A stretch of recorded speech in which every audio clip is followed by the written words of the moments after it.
Everybody loves Shakespeare, right?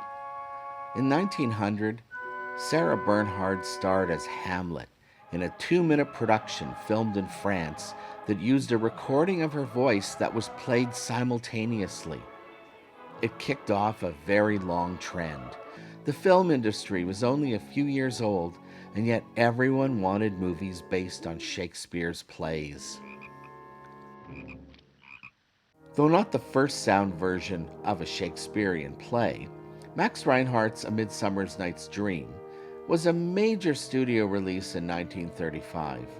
A year earlier, Reinhardt had staged the production at the Hollywood Bowl, and all of Tinseltown showed up to marvel at the sets and costumes. The costume designs by Max Ree and Milo Anderson are utterly jaw-dropping. No wonder the whole town was talking. Gauging the enthusiastic reaction of their wives and kids, Warner Brothers moved fast to put the production on screen. Of course, it looks amazing. They carefully constructed a truly enchanted forest and its inhabitants. The effects are lovely, with nymphets flying to and fro. Everything twinkles. Cinematographer Hal Moore, who won an Oscar for his work, made constant use of a star-crossed lens. He was innovative too. He painted the tree trunks orange in order to give them a translucent glow in black and white. Warner's broke the bank on it, miscasting James Cagney, Joey Brown, and especially Mickey Rooney, whose presence must rate at the top of the all-time most irritating performances in movies. Just look at the little tyke overact, swinging around his arms like a drunk. Could no one tell him to dial it down just a bit? Oh, good Lord. Then there's the big moment where Cagney turns into a donkey. Is this a horror movie? A comedy? Reinhardt's Germanic sensibility was unafraid to make the forest mysterious and magical, just like in Europe.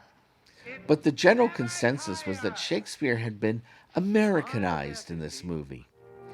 But let's be honest, the whole thing, when you really look at it, is just very, very gay. The movie was a flop. Not quite a children's movie and not quite a musical. It drew neither women or children, and men must have steered clear. What works on stage often embarrasses on screen, and despite the class and lavish attention paid, it's a movie best loved for its camp appeal rather than something fun or even just as plain Shakespeare. Here, the bard is upstaged by sheer glamour, and no one wins.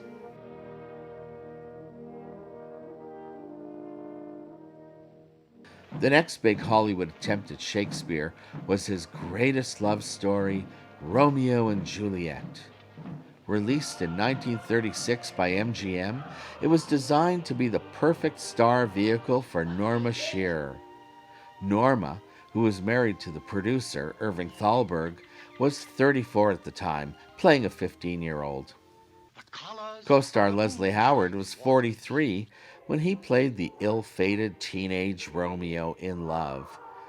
Even at the time, some eyebrows were raised. Irving Thalberg spared no expense getting it right, sending the art department to Italy and hiring consultants, but it still looks more Hollywood than historic. The story is about two kids who die for each other's love. Here they are, first laying eyes on each other.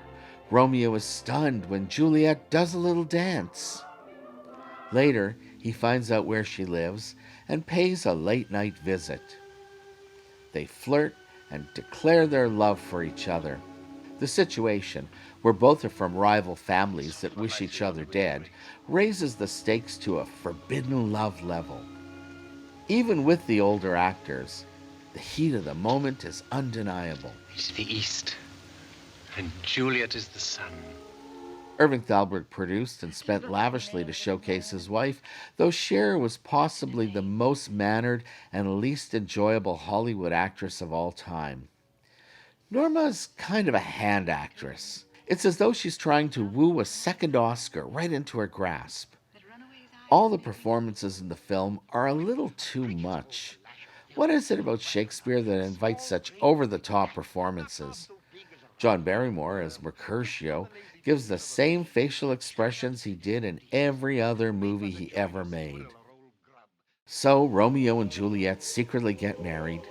Then everyone finds out about it and freaks out. She pretends to take poison. Then he finds her and thinks she died, so he kills himself, and then she wakes up and realizes her blunder. It's so tragic. Today, it's hard not to see Norma's death scene as pure camp. The movie was not a disaster. It was nominated for Best Picture, Best Actress, Best Supporting Actor for Basil Rathbone, Best Art Direction. They forgot to nominate it, though, for Best Cheese. And let me die. Laurence Olivier was already a major Hollywood star in the 30s, known for movies like Wuthering Heights and Rebecca. In 1944, he added the title of director to his resume, releasing a landmark version of Henry V. Lauded for its sophisticated use of color and pageantry, the movie begins with a performance of the play at the Globe Theatre in 1600. Using miniatures and graceful camera movement, Olivier treats the movie audience to a truly immersive experience. We not only see the audience of 1600 as they take their places, even down to details like purchasing refreshments from vendors, but we also see the players at work backstage, getting into costumes, squabbling, and awaiting their cues. There are some comedic antics, and also a notable moment where two boys, playing female roles, prepare to go on. The theater, then as now, is a constant, suggests Olivier. The beauty of Shakespeare is that his work truly is immortal, requiring the same production techniques over the centuries. And because the Globe was an open-air building, we even see the result of an unfortunate rainstorm that causes the audience on the floor to take shelter. But the show must go on regardless of the rain. But then an amazing thing happens. As we watch the chorus, here played by Leslie Banks, the scene transitions to a fake exterior. Where are we? It's not quite outdoors, and it certainly isn't on stage anymore. The play moves into a sort of theatrical purgatory. Leslie Banks floats in mist, which allows for yet another bold transition, this time to a landscape of castles and rolling hills. Everything has a sort of fairy tale appearance. Olivier set out to recreate pages from the Duc de Berry's Book of Hours, making clever use of the two-dimensional perspective. The backgrounds go out of their way to look flat and phony. Take, for instance, this shot of a castle and a character speaking from atop its gates. The perspective is flat, but then we get this remarkable downward perspective shot. Olivier wants to give us both, the flatness of the horizons and the dizzying heights from atop the castle as well. There's not a lot of women in Henry V, but Olivier was smart enough to cast not a boy in drag, but the very beautiful Renee Asherton as Princess Catherine. He lavishes delicate colors on her. Olivier's biggest innovation in this movie was to deliver his soliloquies as a voiceover, an interior monologue, so to speak, so film viewers get to stare at his intense facial expressions while listening to the half-whispered poetry. The idea to do it this way occurred to Olivier when he watched Norma Shear's horrible attempts at a soliloquy in Romeo and Juliet, and it established the way forward when it came to movies and soliloquies. Indeed, it became the thing. The device works, but I couldn't help but think of what it was like to shoot this very lengthy close-up of Larry concentrating and concentrating. Finally, we get the Battle of Agincourt in 1415, staged initially in a studio made to look like outdoors.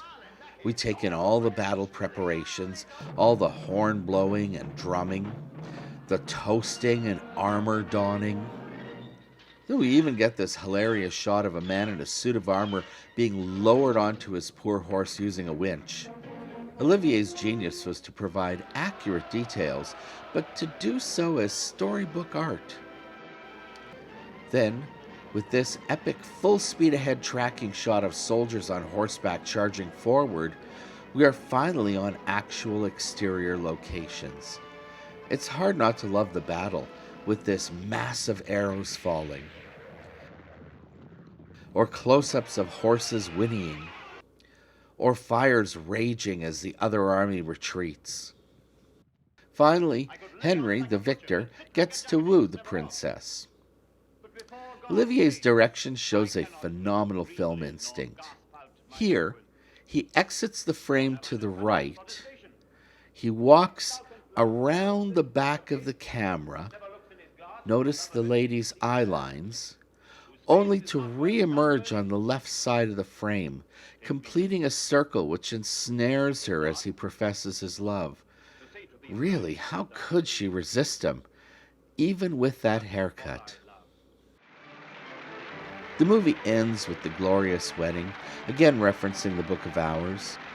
And as the shot cuts from the wedding in the castle to the wedding mounted on the Globe Theatre stage, it appears as though a young male actor is now dressed as Princess Catherine, as women were not allowed to act on stage in Shakespearean times. Henry V is the gold standard of Shakespeare movies. This is how you do it, declares the director with every frame of this perfect and gorgeous creation. And honestly, it really never gets any better than this. The story begins. That same year, 1948, Orson Welles threw his hat into the ring with his version of Macbeth, anxious to establish himself as the Olivier alternative. Though not the greatest of films based on Shakespearean plays, it is a particular favorite of mine. Orson's approach was emphatically visual. Look at this opening sequence of the witches, carving an idol out of mud.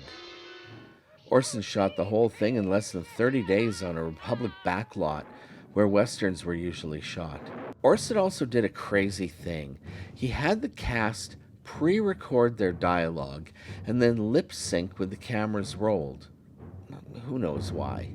Maybe he envisioned an elaborate editing scheme.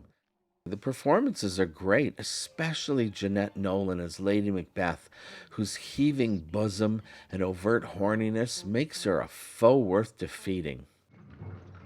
Then there's the sets, bleak and harsh and seemingly incomplete. Orson's eye for composition never falters. It's the best thing about his film directing, and it does not fail here. So King Duncan totters off to bed for his final sleep. Lord and Lady Macbeth are not just evil, they are also sexy. But after killing the king, things rapidly fall apart. Macbeth, for instance, is haunted by ghosts, making him seem unhinged in front of his men. What kind of a king freaks out in public?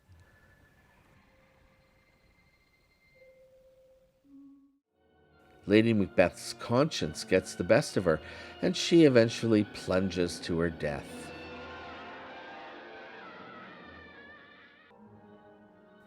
Then, as per the prophecy, the woods start to move, slowly advancing towards the castle, shrouded in a thick fog.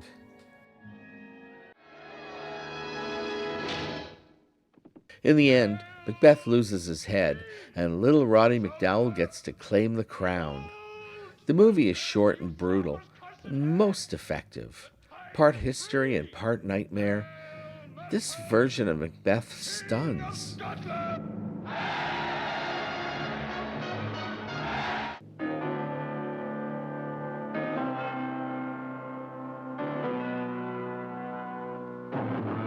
Whereas Macbeth took about a month to shoot, Orson's next Shakespearean project, Othello, took well over 3 years. He kept running out of money and had to run off and star in some Hollywood dreck in order to finance this magnificent vision. Was Orson familiar with the work of cameraman Edouard Tisset? Because the compositions clearly call to mind Eisenstein's films. The movie opens with Othello's funeral. Iago, the villain, is locked up in a cage and raised above the fray so he can watch the funeral procession. Oh, yes, it is also Desdemona's funeral as well. The lovely couple were destroyed by a whisper campaign, one that suggested that the beautiful blonde could never love a black guy. Orson made great use of locations in Europe, and despite the fact that he used 5 different cinematographers and 4 different film editors, the consistency of vision is impressive. Orson must be given credit for maintaining the character's physical appearance consistently for those 3 years. One of the film's most notable scenes is the one set in the bathhouse. Legend has it that the costumes did not arrive on time, so Orson improvised, choosing a location where costumes would not be necessary in any case. And it makes for a great scene. Finally, we get the murder, and it is profound. Othello smothers his beautiful wife through silk. Shot back in the 50s, no one thought much about a Caucasian actor playing a black protagonist, which necessitates the use of what is now called blackface. Orson doesn't go too far with the makeup. At times, he merely looks tanned or underlit. The whole point was, Othello was one of Shakespeare's supreme creations, as a play and as a character. Actors chomped at the bit to play this part, the part of a deeply conflicted man, noble but riddled with insecurities arising from his unique place in society. In later years, black actors like Lawrence Fishburne, for instance, have seized the mantle. And why not? Who would understand the character better than a black man? But to see Orson's makeup as insensitive or insulting is to apply 21st century values to a 17th century play.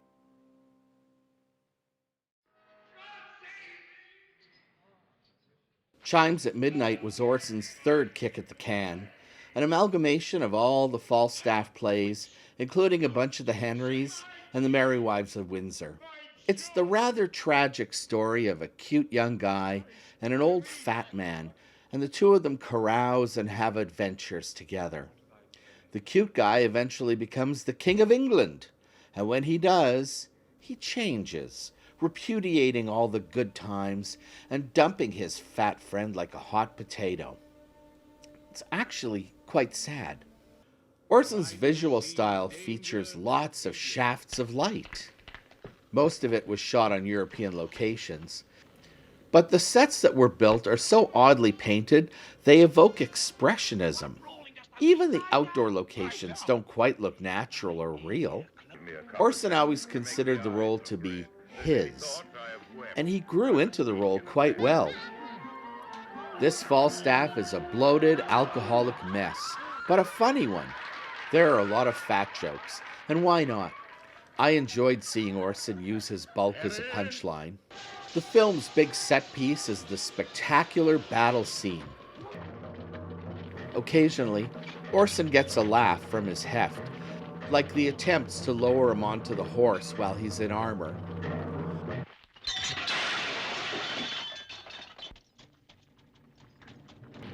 Or his feeble attempts to take charge and be a leader.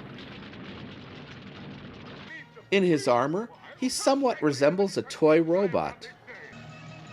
I never think of Orson Welles as a comedian, but his work in this film is very funny, and it adds to the overall greatness of the finished product. Say what you will, Orson's stabs at Shakespeare mattered, and they made for some great movies. Back in Hollywood, someone decided it was time for another big-budget version of something. So Joseph Mankiewicz directed this version of Julius Caesar in 1953. A big gamble, it cast mumbly method actor Marlon Brando as Mark Antony, and maybe out of spite, he's the best thing in it.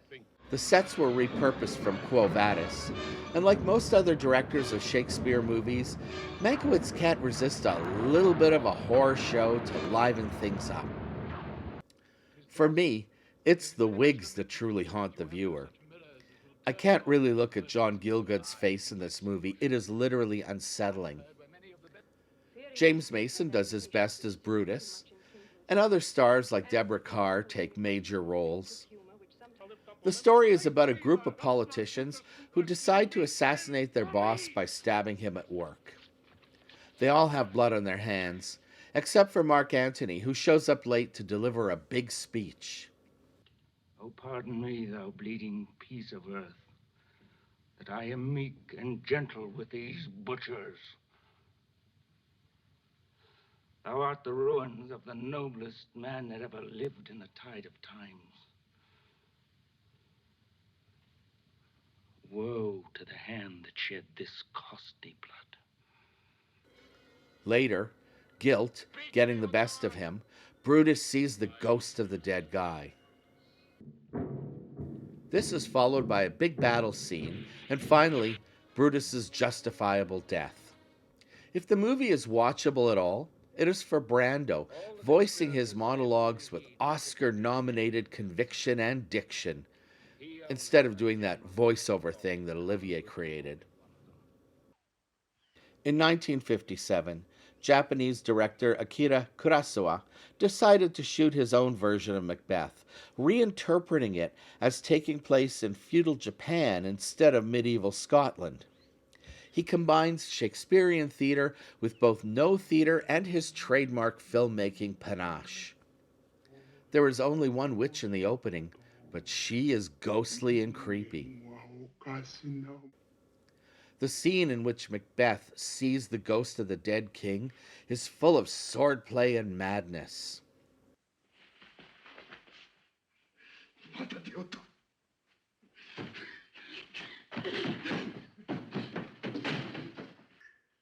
Then there's a scene with a dying guy collapsing in front of Macbeth like a giant beetle in his death throes.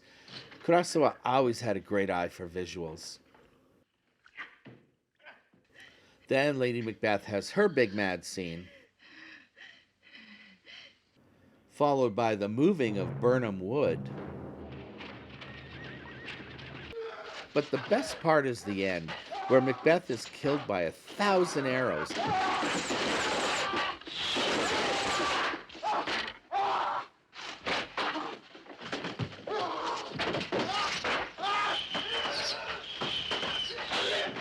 Including this one right through the neck. Talk about moving wood. It is a spectacular ending, violent and delicious.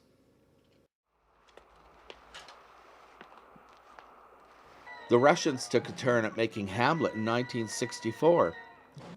It presents, typically, a harsh-looking climate and landscape, with screaming horses and castle gates that look like giant fangs. But it is the ghost that works best. Large, imposing, and sporting a long cape blowing in the wind. Later, Ophelia drowns. Hamlet talks to a skull. And in the big finish, Hamlet dies from a poisoned sword tip.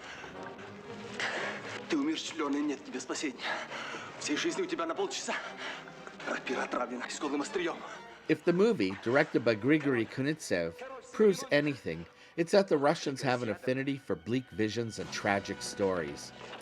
As this version, though not in the King's English, is really quite good.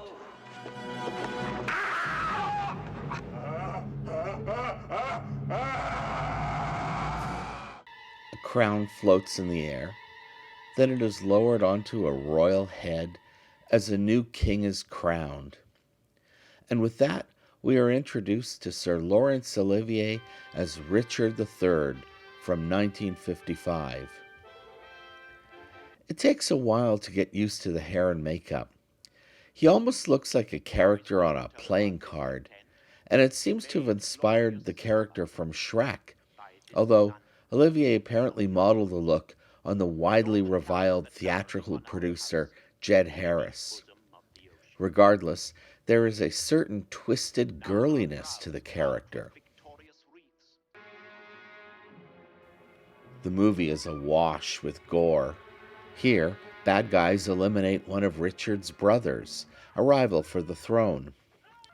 They stab him and toss his body into a barrel of wine.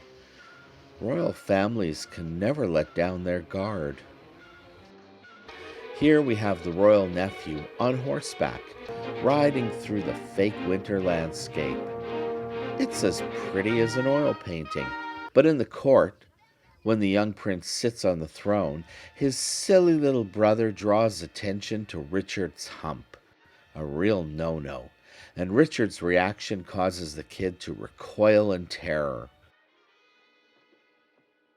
The bloodshed continues and heads roll. Watching him slide down this rope, Richard resembles Quasimodo, but with elan. I love Olivier's body movements for the character, so precise.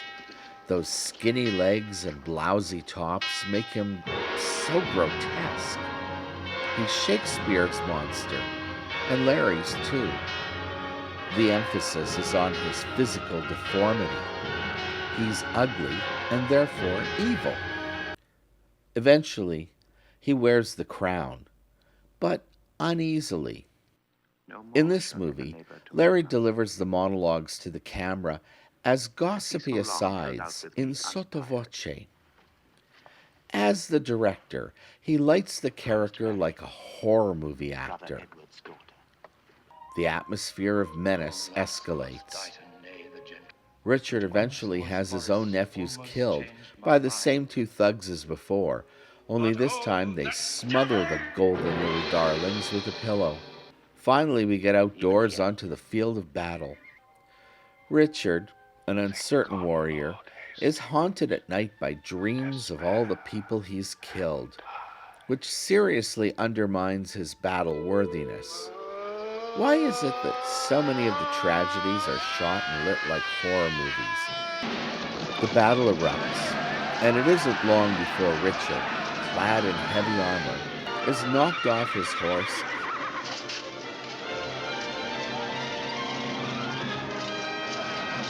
and then his crown is knocked off his head. It goes rolling carelessly amidst clomping horse hooves. A horse! My kingdom for a horse! Richard staggers about, confused, his kingdom for a horse. But eventually, he meets a most spectacular death. The men gang up on him and descend with pointed knives, stabbing him repeatedly and leaving him writhing on the ground, a pathetic loser caught in the grip of death spasms.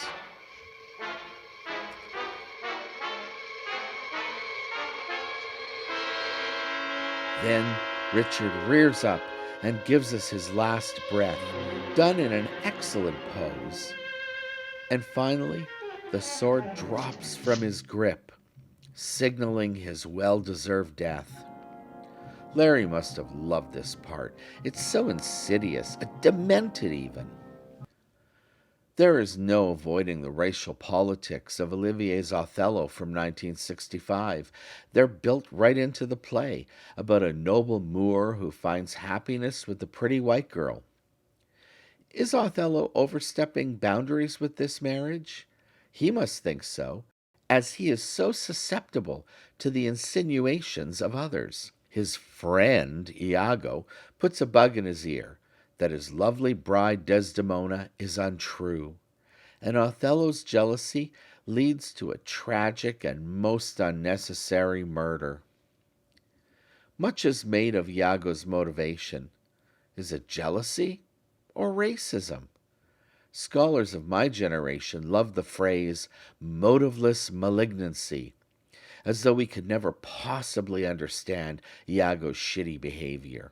Olivier's blackface is a full-body makeup job, a whole transformation of features, and it is a remarkable look that might fool some people. Olivier also created a full range of both vocal and physical traits, a testament to the thoroughness of his approach.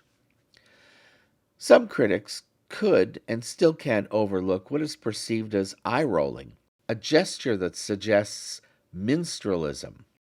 That might be reading too much into it, but what do I know? All four principals were nominated for Oscars, but not even Olivier could sell this project to movie producers.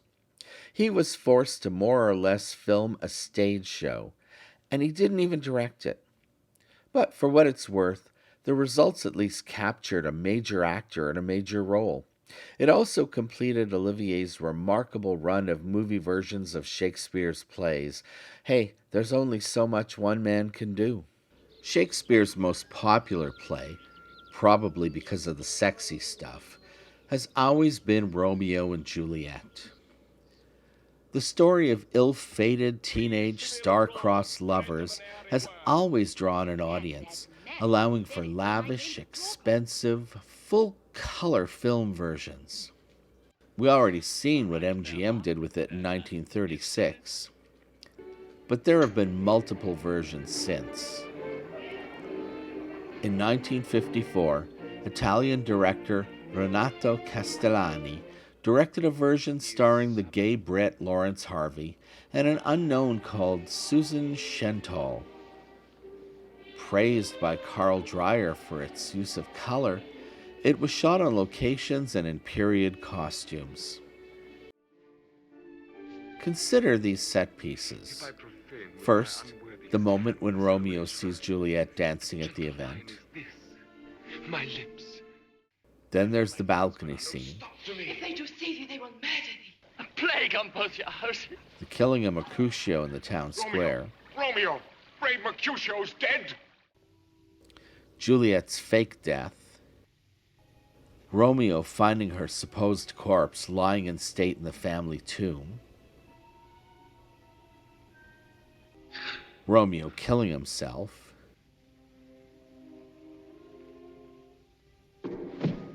Juliet waking up to find his body. And all of it very lovely and quite successful as a movie. 14 years later, Italy struck again, this time with a film from gay director Franco Zeffirelli, who upped the ante by casting actors who were actually age-appropriate. Romeo, played by Leonard Whiting, was 18, and Juliet, played by Olivia Hussey, was 17. The movie made both of them stars. So once again we get all of the signature scenes, like when Romeo first lays eyes on Juliet. Then there's the balcony scene. Killing a Mercutio in the town square. This time with extra gore. Then we get the most famous scene, where they get naked and do it. Scandalous at the time. Care to stay than will to go. Come death and welcome, Juliet wills it so.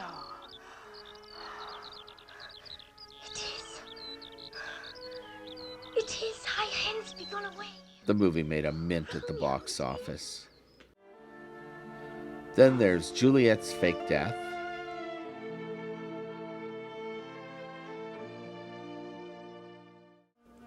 Romeo finding her supposed corpse lying in state in the family tomb. Juliet waking up to find his body, then killing herself. These two are just pathetic.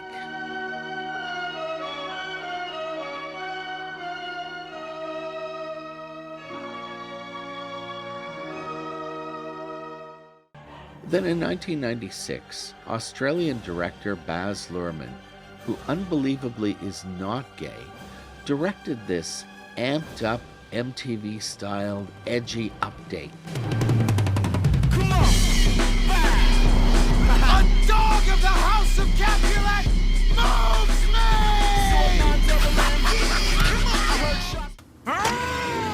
This garish monstrosity was relocated to Venice Beach, and the swords are replaced with guns.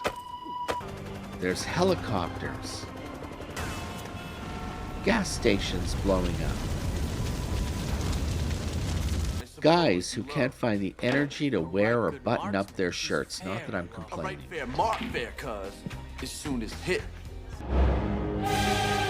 The story is about two really rich families who have skyscrapers with their names on them.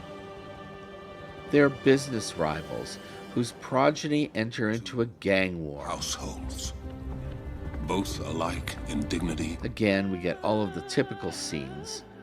The moment where Romeo first lays eyes on Juliet, this time through an aquarium, a surprisingly effective meet cute. Then there's the balcony scene. Killing a Mercutio, Juliet's fake death,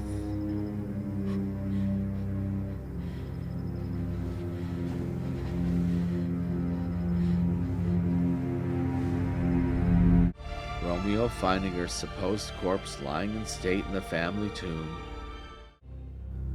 Romeo killing himself,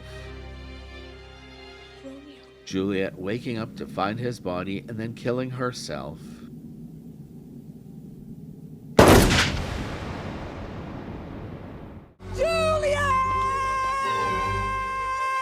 in between, we get lots of campy humor with like this idiot screaming for Juliet. Or the fact that Mercutio is now a black queen with way too much sass. I mean, look at this. Luhrmann is so excessive, he makes Ken Russell look restrained. Could Shakespeare possibly survive this montage of messy, inappropriate imagery? Well, of course it was a hit. The story of a young couple who die for each other is simply crowd-pleasing, regardless of the director's vision or even of the generation for which it is meant. Simply put, Romeo and Juliet is always a hit.